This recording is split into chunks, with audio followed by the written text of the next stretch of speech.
Check, check, test mic check, testing mic check.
Check, check, testing mic check.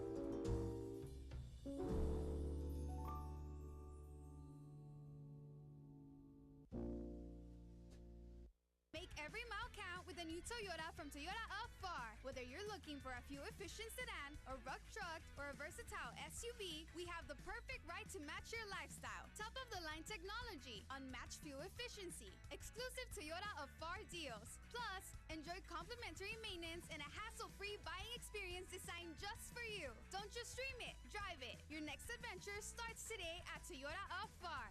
Toyota of Far, son buena gente.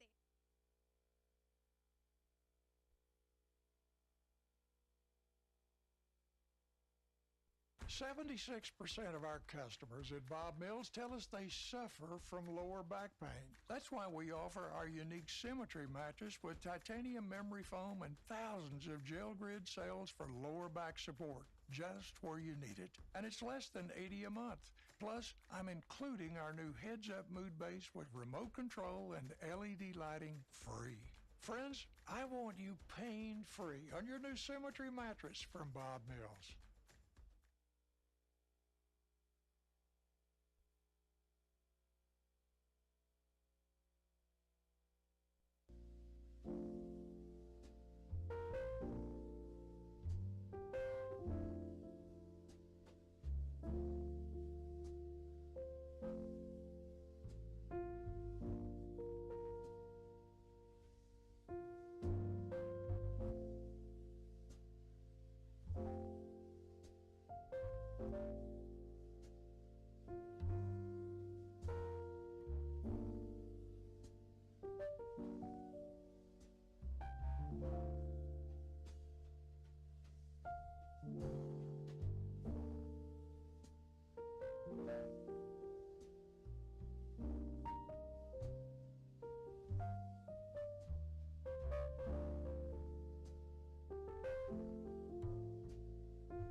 New Nissan. You gotta put it through its paces. Hurry into the Nissan Now sales event featuring Rogue, Pathfinder, and Frontier. Nissan, #1 in new vehicle quality. Known for building special bonds. No one wants to be known for cancer, but a treatment can be.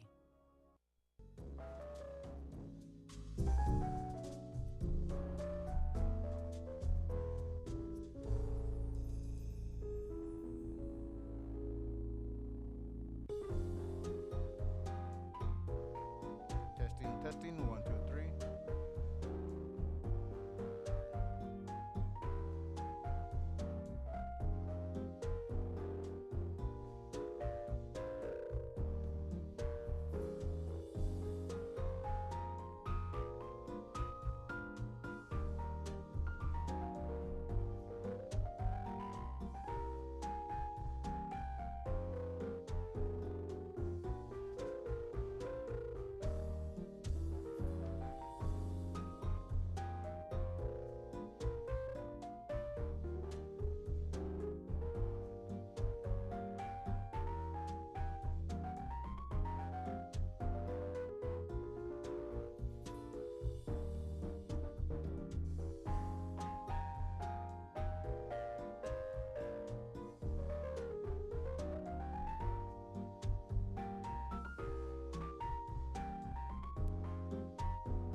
Welcome to the Choose to Change 90-Day Reentry Program. If you're a visitor or new to this program, we welcome you and we are glad that you are here. Many of us walked into these rooms not knowing what to expect, but many of us stayed because we saw real people with real problems who had real hope. This 90-Day Reentry Program is a self-supporting Christian group. There are no dues or fees to attend a class, but we do encourage donations from our members and anyone who believes in what we are doing. The only requirement for membership is a sincere desire to change. If you're ready to change your life, then you're in the right place. Through this program, you will learn the tools and resources to finally change your life forever and a relationship support system to keep you going. For many of us, there's no easy way out of the mess we created in our lives, even if it wasn't your fault. But the good news is that there is a way out if you choose to believe in the impossible. Gentlemen, ladies and gentlemen in the virtual land, thank you for coming. My name is Frank Salazar, and I've been a member of the Choose to Change Foundation since 2015, when I first walked into these doors, and I will talk a little bit more about that. Orlando Salinas, the CEO and founder of the Choose to Change Foundation, has asked me to help lead the class today. So I'll be speaking, and then we also have a special guest afterwards. But before that, I do want to remind people that this Saturday, Saturday, March 21st, which I think it's next Saturday, we'll be having the Choose to Change barbecue sale, and we will be selling tickets. If you want to buy some tickets, you can call up Orlando Salinas, and he'll gladly sell you tickets for no, $12 a plate. The tariffs, so it went up. But that supports the Choose to Change Foundation and everything that we do. So without further ado, the speaker for tonight is myself. So in 2015, June 11, that's when I walked through these doors, but that's not when my story started. My story started many years ago when I was little, when I was a young boy. And I had lots of habits. And people like to say, oh, there's good habits, there's bad habits. I think there's habits, but there's ways that you can use them. For example, if someone tells you that every day they get up, they go to work, and they get money for their family, that's a good habit. Well, what if their job is selling drugs? Is that a good habit or is that a bad habit? It's how you use that. Now, when I was little, my mom loved me.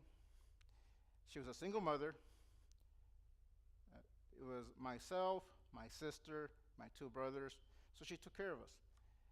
A habit that she had was that she really loved us, but because we didn't have that much, we didn't have a father figure, she's the one that took on that role. And since I was the youngest, she protected me, which means she was overprotective. And so she smothered me, and there's a lot of things I didn't do, and I didn't realize that I didn't do them until I was older.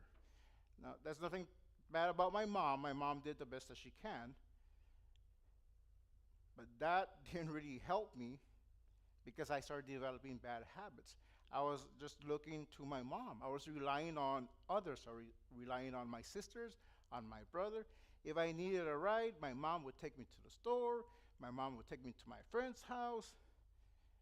I was just depending on others. So that was a bad habit I had. Just thinking other people are going to solve my problems. If I have a problem, someone else is going to be there, and if they're not there, oh well, too bad. And that's no way to live. Now, years later, when I was 8 years old, I did say I was spoiled. And if I didn't, I would say, no, I was spoiled. I was really spoiled. So when my mom said, hey, stay home, no, I did what I wanted to do.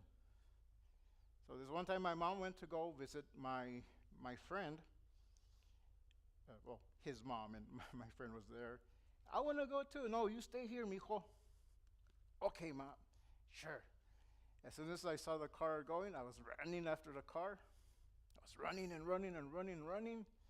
And I get to the street and I see the house, like, it's just there.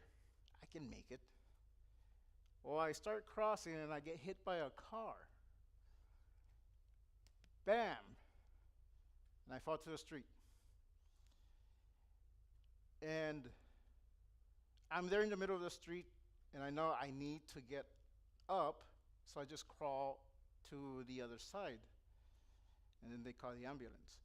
Now, I didn't know this. I found this out later, but the doctor had said, well, he's fine now, but he might develop some problems later on. So my mom took that. And my mom already being overprotective, and now that mijo was hit by a car, she was extra protective. So there's a lot of things I didn't do. I never learned to ride a bike because I could fall off my bike. I was never taught to drive because I could crash. And it wasn't until I was, I think, 11 years old, I started having my first epileptic seizure. So I didn't know what this was, but once we had it diagnosed, my mom, that's what she said. Well, the doctor said that years later you might be affected. So she thought it was because of the accident. And I don't know. I really don't know. The doctors didn't have an answer. They just said, "Oh, that might be it." Uh, but now I had epilepsy, and it gave my mom a bigger reason to worry, a bigger reason to protect me.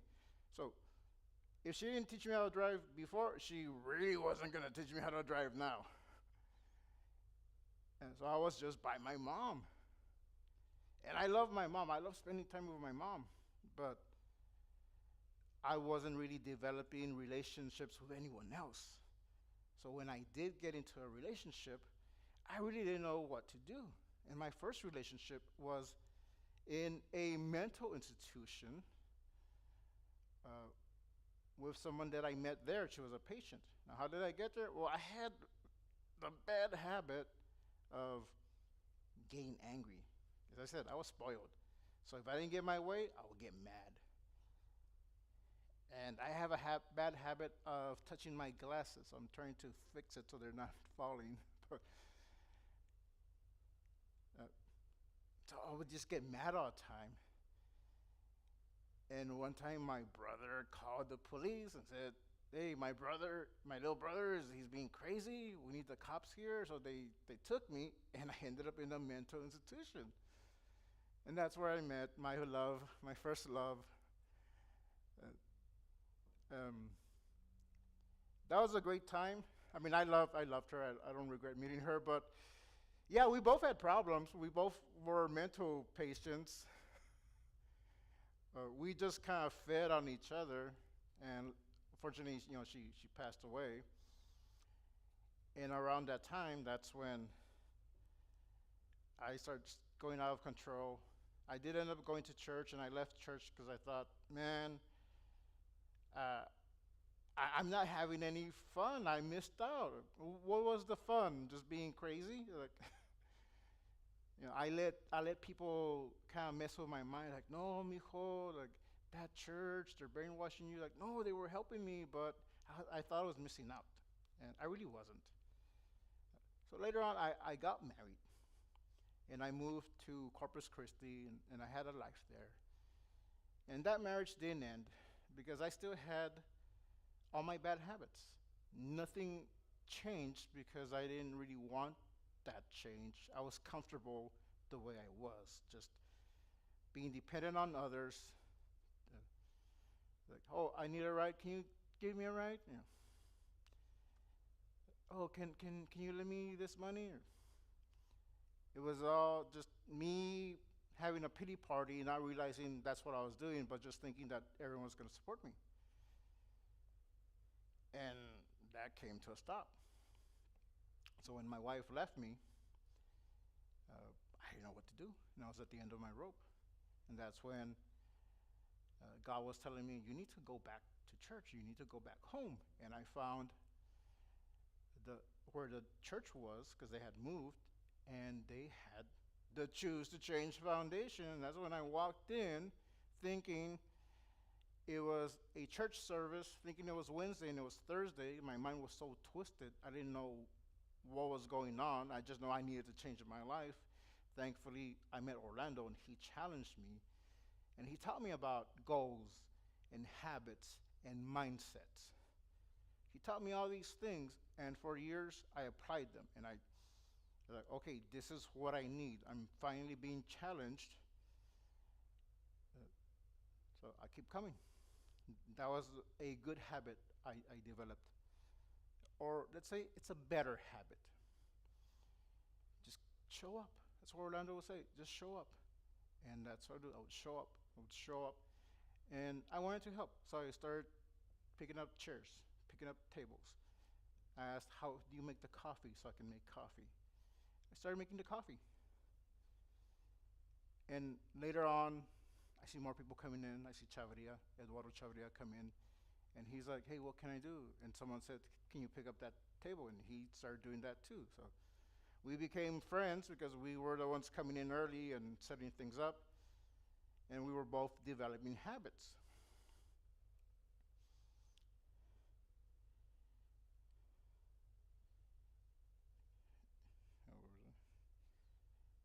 And I was thinking like, oh, well, this is it.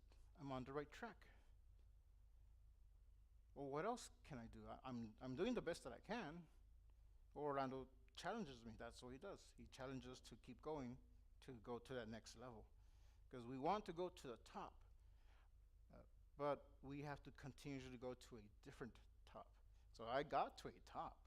I was no longer dependent on pills, because that was what I was hooked on. Uh, the prescription pills. I was taking like 6 different pills a day.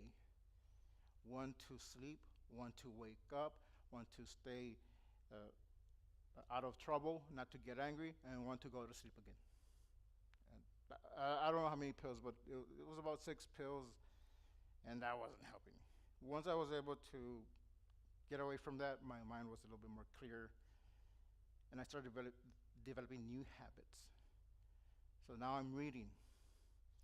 I'm coming to choose a change. And Orlando challenges me to get out of my shell and try public speaking. I was like, really? Public speaking? That's what's going to make you a leader?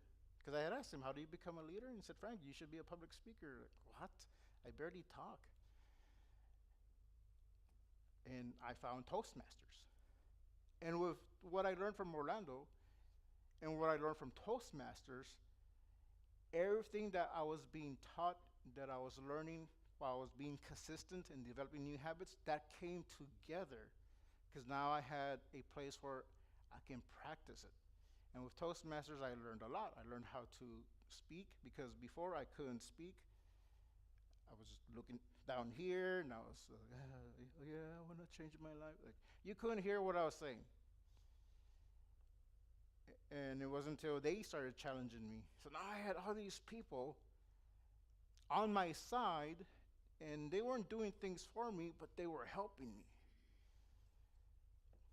And I give the thanks, I give the glory to God, number one, to Orlando for teaching me these things, for Toastmasters for helping me realize a dream that I didn't know I had. I want to be a public speaker now because of this. Before, if I got up here, oh my goodness, I would just be frozen.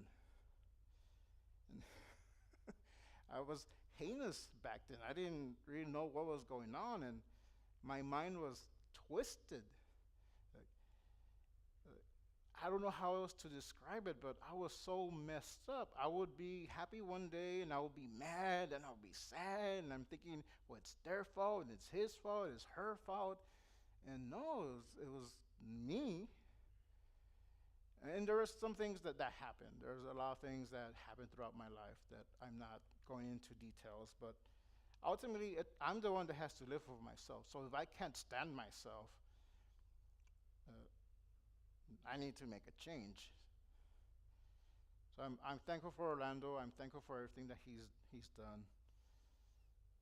And it's been such a great pleasure just being here and being part of Choose to Change, and being part of the church, and being part of Toastmasters, and helping others. I met Eduardo Chavria, who he is my ride most of the times, but I pay him with tacos. So every Sunday morning we get tacos. Hugo Lara, who's another up-and-coming member. He's getting out of his shell, and he's doing great things.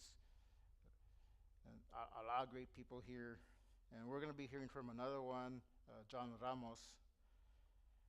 I think it's time that we now take up an offering. So, Eduardo Chavria, can you please pass the offering bucket? And as we prepare to take up the offering, John Ramos will be coming up here to speak. So, any questions before I turn it over to John? No? All right. All right, let's welcome John to the lectern.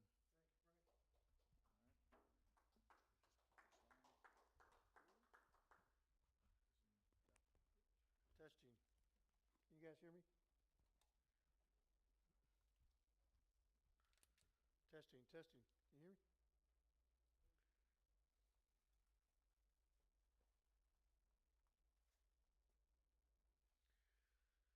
Well, first of all, I want to thank everybody, and I want to thank the Choose to Change Foundation for giving me an opportunity to be here right now with you guys. My name is John Ramos, and this is a church setting right here. This room belongs to the door, and I want to do a little prayer before I move on. Okay, so let's join me in prayer. Father, we thank you for this evening. We thank you for all the blessings that you are bestowed upon us. Thank you for the protection and are coming in and going out. Thank you for our families, and thank you for just this opportunity for giving me a chance to hopefully somebody can hear this message and will take it and run with it. In the name of Jesus, I pray. Amen. Well, 1986, around March, I got raided. The DEA put a gun in my head, and that's when my criminal career started. 1986. Delivery of cocaine with intent to distribute cocaine. And I felt like my whole life just went down the drain. It's been chaotic. It's been a roller coaster ride. I just got out last year.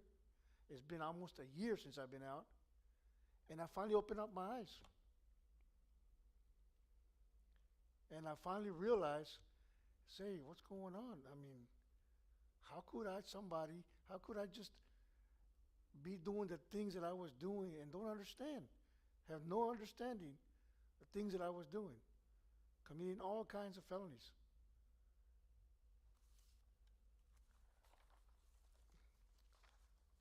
This is my criminal history.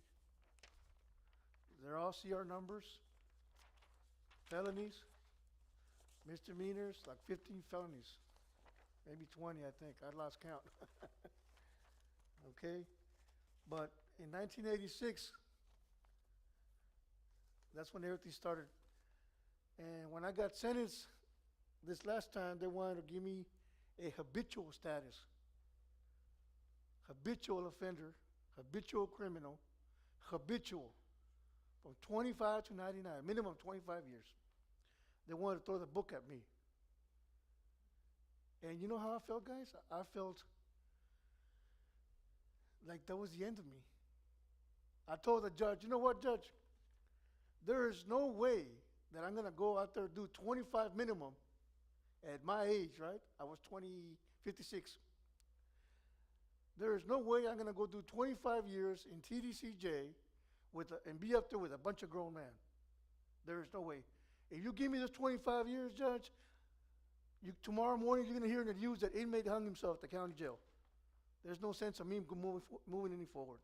And there's no sense of me living at all. I'm just going to go and hang it up right now.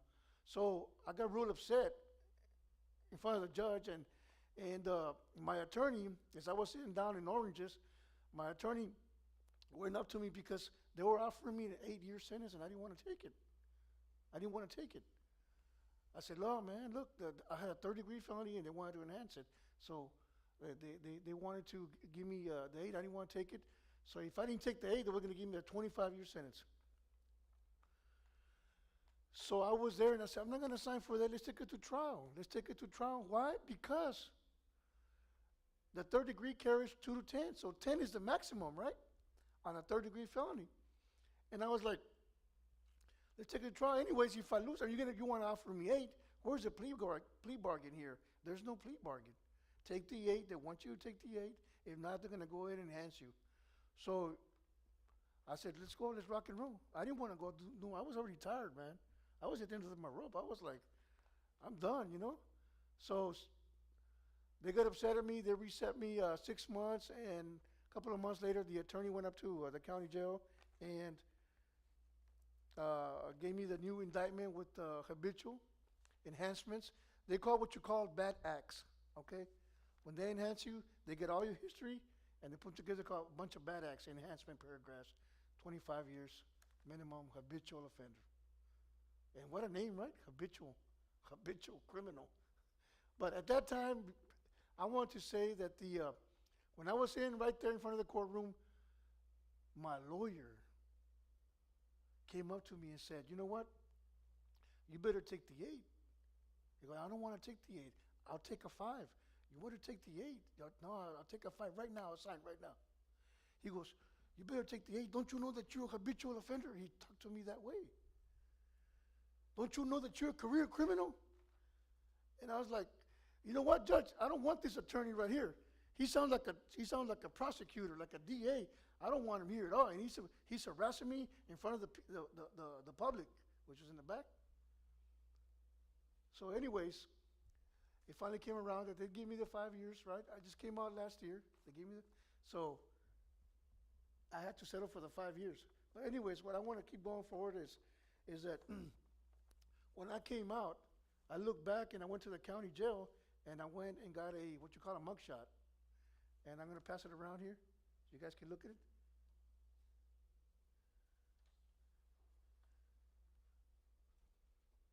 That was me. You can pass it right there. I got disgusted with myself. I got disgusted with myself the way I looked right there. And today, when I came in here today, somebody told me that I look radiant, that I'm shining today. So I want to thank you, Cheria, for telling me that I look different. So sure enough, thank you, Cheria. So this was the old me, okay? So anyways, so as I fought that case and they gave me a 5, and that was in '86, and I kept going on and on, and long story short, in '92, I decided to pursue and follow the Lord in 1992. So I was at the halfway house, which was called the End of the Road there in Harlingen, and the pastor's name was Ralph Morales. And I said, Mr. Morales, Pastor, look, he was in charge of the halfway house there in Harlingen, and he said, look, I'm going to go to prison, man, and I need to change my life, and I need you to pray for me. He goes, do you want to accept the Lord? I said, yeah. So he did a prayer over me, and I accepted the Lord in 1992. So what I didn't realize is that I accepted the Lord, and I still continue doing the same stuff. And I still continue, and I said, why, God? Why, Lord? Am I still doing the same stuff over and over again? I already accepted you in my heart, but I still keep doing this and keep doing that, coming out of prison and going back, coming out and going back. But I still continue doing the same things. What's going on? Tell me. Nobody wanted to tell me. Nobody wanted to tell me. So one evening, I was sitting down and reading the Bible, and I came across Romans chapter 12, verse 1 and 2. He said, but before I did that, God told me, you know what? Don't you know, son, that when you got saved, your body does not get saved, and your mind doesn't get saved. I go, why? Why, Lord? Why? Because the body is flesh. It doesn't get saved. It's corrupted. It's decaying. It's going to go 6 feet under. It's got gray hairs and everything, and you can't stop it. It's going to go 6 feet under. That's your body right there. That's flesh. And it just wants and wants and wants all the time. You'll never get tired. So I realized that in Romans chapter 12, verse 1 and 2. It says, do not be conformed to the world, but be transformed by the renewing in your mind, and make your body a living sacrifice to the Lord. So I realized right there, he goes, what about my mind? He said, well, your mind is carnal. He goes, a carnal mind cannot please me. So you got to change your way of thinking. You got to change your habits. You got to change all that. So that's when I realized, but it took me a while, guys. It took me a while for me to realize this. Yes, I got saved. Yes, I got a recreated spirit in the Lord. Yes, but I got to do my part. I got to discipline the flesh and say, no. Come on, let's go. No. In my mind, my thoughts, let's go do this, let's go do that. If you can use and you can work at the same time. No. So I got to change my way of thinking too. It comes into the mindset up there. So anyways, so today I have salvation. And It's been a roller coaster ride, and thank God I should be 6 feet under, but I'm not. And all I have to say is that I practice his principles in all my affairs, and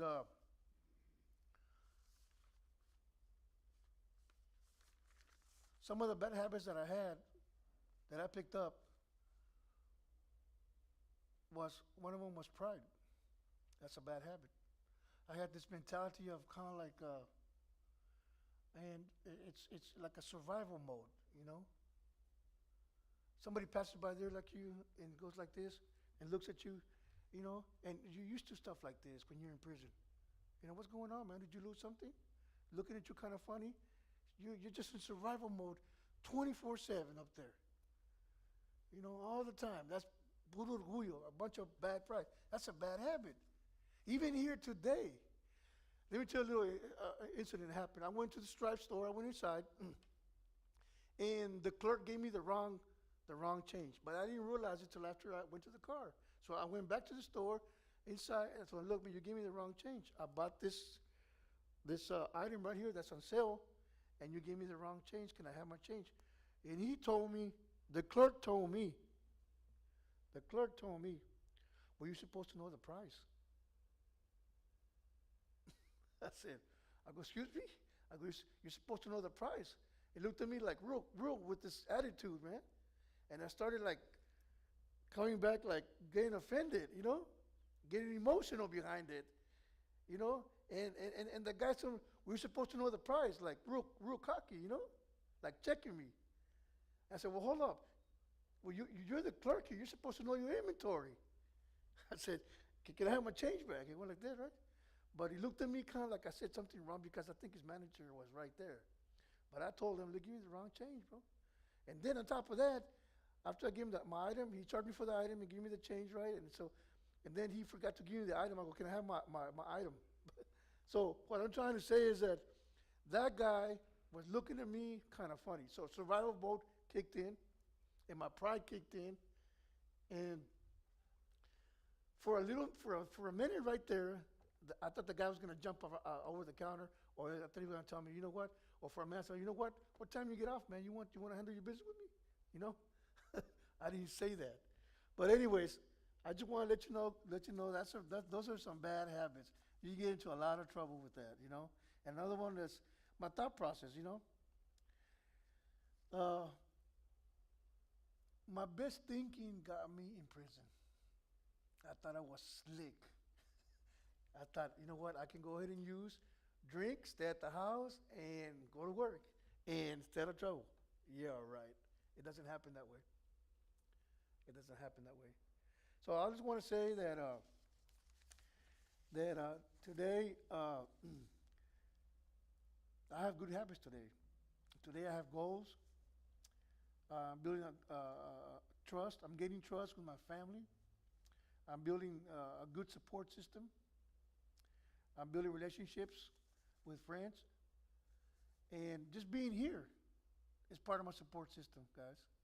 Being here with you guys. This is a good support system. We're getting fed, you know. And in the past, I would seek at 3 o'clock in the morning. I would seek this and that. So now I'm seeking change. Ando buscando. I'm looking for change.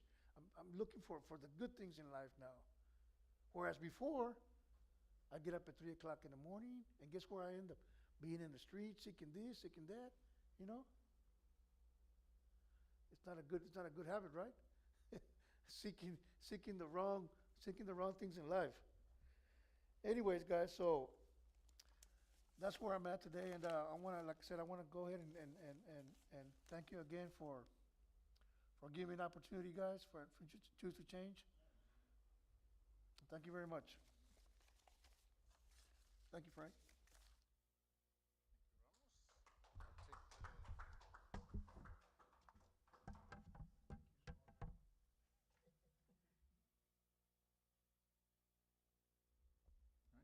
Let's give John Ramos a round of applause. So,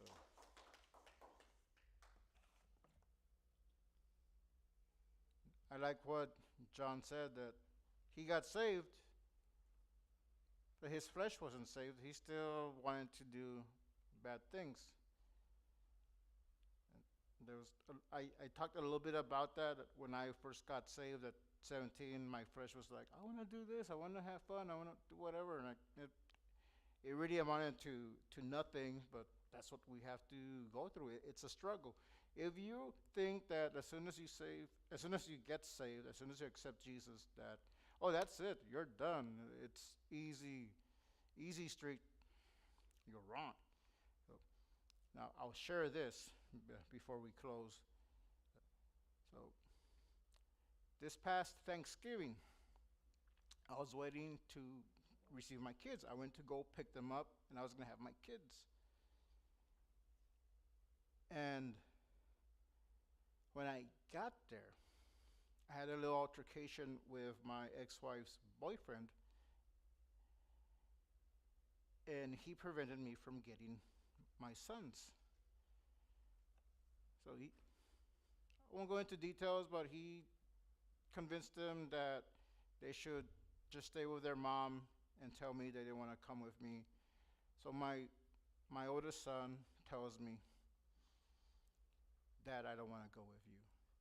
And this is a son that, I raised him when he was a little boy. His mom was already pregnant with him when I met him, and I took on that father role.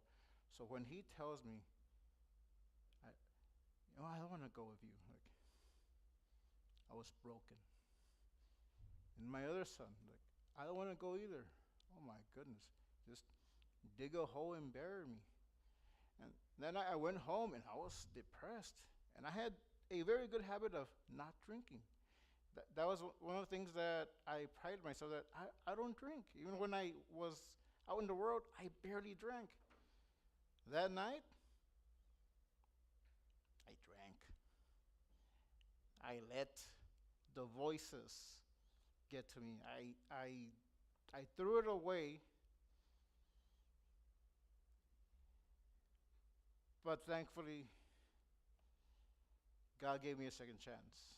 And I gave my life back to God. And I need to get back to my regular habits, because I had stepped away from my daily reading, my daily prayer. And that was part of the reason that I was able to be affected by this guy. And okay, gotta get back on track. And that's why I love this church. I love Choose to Change. I love God, because God is a God of second chances. So if you've fallen and you think, oh, that's it, I'm not going to go back, I'm not going to do this. Like, no, come back. Admit your mistakes and get back on there. And now I'm waiting for my kids to come in June, and I'm going to have them the whole month, and we're going to have the best time. And while I'm doing all that, I'm also working on myself, working on my body, on my health, because I realized, man, I'm letting myself go. I used to weigh 280. I'm now to 209. And that's habits. That's being consistent. Now I go to the gym I go every week, either once or 3 times a week. I'm on my 5th week, and I feel great. I was at the gym last night. I felt fantastic. And before I was like, what? Exercise? No, man. So, habits. And it's not going to be easy, because you have the old habits, and they want to bring you down. Like John was saying, that he wanted to do this, he wanted to do that. Oh, and have you seen his mugshot? He looked older then. He looks younger now. Oh my goodness, God does restore you. So with that, I want to thank Orlando for allowing me to speak tonight. We did take up the offering already. And I believe we will be meeting here next week. Same Choose to Change time. And don't forget about the March 21st Choose to Change barbecue, where we will be supporting the Choose to Change Foundation. We'll be meeting at McCoy's, and that's going to be early in the morning. And if you want tickets, please contact Orlando Salinas, and you can also pay online through the Choose to Change Cash app.